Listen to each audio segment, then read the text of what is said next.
वर्णानामर्थसङ्गानां रसानां छन्दसामपि मङ्गलानां च कर्तारो वन्दे वाणी विनायको नारायणं नमस्कृत्य नरं चैव नरोत्तमम् देवीं सरस्वतीं व्यासं ततो जयमुदीरयेत्। गुरुर्ब्रह्मा गुरुर्विष्णु गुरुर्देवो महेश्वर गुरुर्साक्षात् परब्रह्म तस्मै श्री गुरुवे नमः।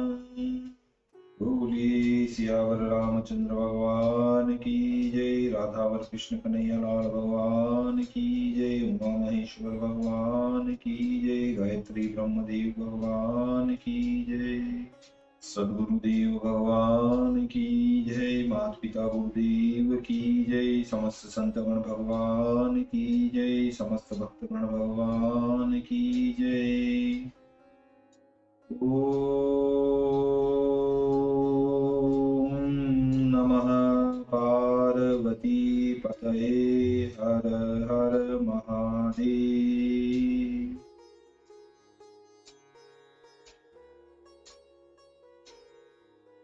तो मित्रों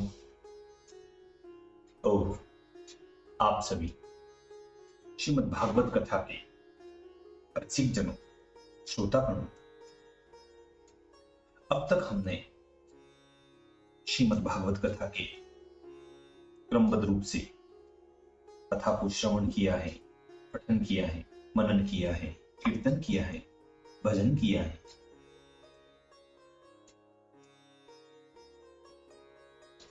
अब हम श्रीमद् भागवत कथा के पंचम स्कंद के चतुर्थ अध्याय, चौथे अध्याय की ओर कथा को अग्रसर करते हैं। आप सभी श्रेष्ठ श्रोतागण भगवान श्री राधा वल्लभ कृष्ण कन्हैया लाल के श्री चरणों में दृढ़ भक्ति रखते हुए कथा का श्रवण करें, कीर्तन करें, मनन करें, भजन करें। बोलिए श्री कृष्ण कन्हैया लाल भगवान की जय। श्री सुखदेव जी बोले कि हे राजन, हे परीक्षित, ऋषभ देव जी के उत्पन्न होते ही उनके अंग में भगवान के लक्षण सब थे। दाहिने चरण में ब्रज और दाहिने हाथ में चक्रु और कुंज शादी के चिन्ह प्रकट दिखाई देते थे और सर्वत्र संभाव, उपशम, वैराग्य, ऐश्वर्य और बड़ी बड़ी संपत्तियों से जिनका प्रभाव दिन दिन बढ़ने लगा, यह सब देखकर प्रजा, राज्य, मंत्री, ब्राह्मण और देवताओं के मनों में यही इच्छा थी कि ये ही राजा होकर प्रजा का पालन करें। हे महाराज, ऋषभ देव जी का आकार कई लोगों के वर्णन करने के योग्य और अतिशय श्रेष्ठ हुआ और वे स्वयं तेज, प्रभाव, शक्ति, उत्साह, कांति, यश इत्यादि गुणों में सर्वप्रधान हुए। इसलिए सर्वोपरि होने से उनके पिता नाभि राजा ने उनका नाम ऋषभ रखा। देखिए, यहाँ एक शंका आती है। हमने शास्त्र और पुराणों में ऐसा भी लिखा देखा है कि क्षत्रिय कुल में जो बालक जन्म लेता है तो उसका नाम वेद की रीति के अनुसार ब्राह्मण लोग उसका नाम रखते हैं, परंतु राजा नाभि ने अपने पुत्र का नाम आप ही क्यों रख लिया? तो इसके उत्तर में कहते हैं कि सतयुग, त्रेता, द्वापर में सब प्राणी अपने बालकों के दो नाम रखते थे।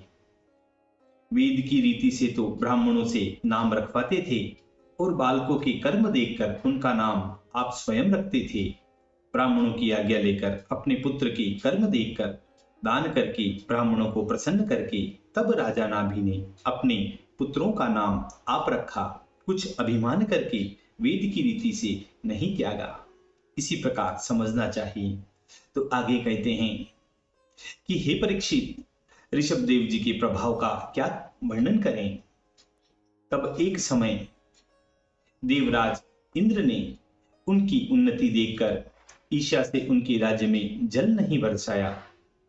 यह योगेश्वर भगवान इस वार्ता को जानकर कुछेक हंसे और अपनी आत्मयोग माया के द्वारा अपने अजनाब खंड में धूमधाम से जल की वर्षा करवा दी। जो कुछ हो, अभिलाषानुरूप संतान प्राप्त होने से राजा नाभि अत्यंत हर्ष में भरकर अतिशय विहल हुए और भगवान पुराण पुरुष जिन्होंने अपनी इच्छानुसार मनुष्य का अवतार स्वीकार किया, ऐसे भगवान वासुदेव का पुलकायमान शरीर और गदगद अक्षरों वाली वाणी से हे वत्स, हे तात, इस प्रकार के स्नेह युक्त वचन पुकार कर बड़े अनुराग से उनका पालन लालन करने लगे, अतिशय प्रीति करने लगे।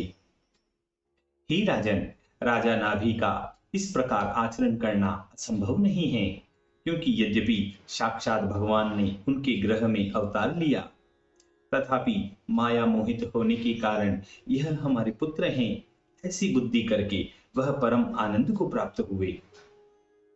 जब कुछ काल व्यतीत हुआ, तब नाभि राजा ने देखा कि पुत्र अब सब भांति योग्य हो गया है। पूर्ववासी लोग और आत्मवर्ग भी सब इसके अनुरागी हो रहे हैं। यह समय धर्म की मर्यादा रक्षण करने के लिए ऋषभ देव जी को राज्याभिषेक दे दिया जाए और उनको ब्राह्मणों की गोद में रखकर अपनी स्त्री मेरु देवी के सहित बद्रिकाश्रम में चले गए और वहां जाकर निर्मल व तीव्र तपस्या के प्रभाव से चित्त को सावधान कर नर नारायण नामक भगवान वासुदेव की उपासना करते करते कुछ काल उपरांत समय पाकर योग की समाधि के द्वारा जीवन मुक्त हो गए। हे पांडवेश, हे परीक्षित, उस नाभि राजा के विषय में महर्षि लोग 2 श्लोकों का पाठ किया करते हैं। उनका अर्थ यह है कि भगवान नाभि के वह प्रसिद्ध कर्म उनके पीछे और कौन पुरुष करने को समर्थ होगा। वे क्या साधारण पुरुष हैं जिनके शुद्ध कर्म द्वारा भगवान हरि स्वयं उनके यहाँ पुत्र होकर उत्पन्न हुए थे, और उन राजर्षि नाभि के सिवाय और कौन ब्रह्मण्य ब्रह्म तेज से युक्त हैं। उनके यज्ञ में ब्राह्मण लोग दक्षिणा से पूजित होकर मंत्र के बल से यज्ञेश्वर भगवान के दर्शन करने में समर्थ हुए थे। जब राजा नाभि पुत्र को राज्य तिलक देकर चले गए, तब भगवान ऋषभ देव जी ने अपने अजनाभ नाम के राज्यखंड को कर्म क्षेत्र मानकर लोगों की उपदेशार्थ कुछ एक दिन विद्या पढ़ने के लिए गुरुकुल में वास किया। फिर गुरु लोगों की आज्ञा लेकर घर को आए और लोगों को धर्म शिक्षा देना और श्रुति समृद्धि रूप दोनों प्रकार की कर्म विधि का अनुष्ठान करने लगे। फिर इंद्र ने उनको जयंती नाम की एक कन्या दी थी। समयानुसार उसी स्त्री में उनके 100 पुत्र उत्पन्न हुए। हे राजन, उन 100 पुत्रों में से भरत सबसे बड़े थे। वे महायोगी और श्रेष्ठ गुण संपन्न थे। उनके ही नाम से लोक में इस खंड को भारतवर्ष कहते हैं। हे महाराज, ऋषभ देव जी के और जो 99 पुत्र थे, उनके मध्य में कुशावर्त, इलाव्रत, ब्रह्मवर्त, मलयकेतु, भद्रसेन, इंद्रस्पृक, विदर्भ और कीटक, यह 90 से बड़े थे, परंतु भरत जी के अनुगत थे।